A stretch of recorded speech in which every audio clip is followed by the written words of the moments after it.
Now, hello guys, welcome to this lesson. Now in this lesson, I'm going to show you how you can quickly and efficiently compile data together when working in MX Excel. Now, sometimes you may be working, for example, I have this data that are 6 sheets and I want to actually compile them together from sys rep 1 to sys rep 6. So I want to compile it together so that I can analyze, I can compute other things. Now what I can do is that in order to achieve this result, I will simply go to data on my home ribbon, and then I'll say get data from other sources. Now I'll go to blank query.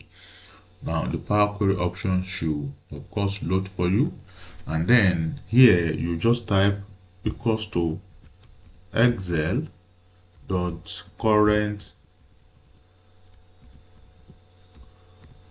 workbook. And once you do that, all the worksheets, all the sheet in that particular workbook will be displayed for you by Excel. So it will be displayed for you by Excel. You can see that we have from table 1 to table 6 as we have in our data. So what I can do is that I'll simply click on this small icon as seen on the screen. I'll click on it.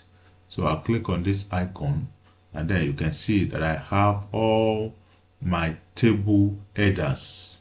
So what I will do is that I'll simply untick this, and then I'll click on OK. And then you can see all my data has been compiled together from table 1 to table 6 has been compiled together. So the next thing for me to do is that I'll simply click on close and load.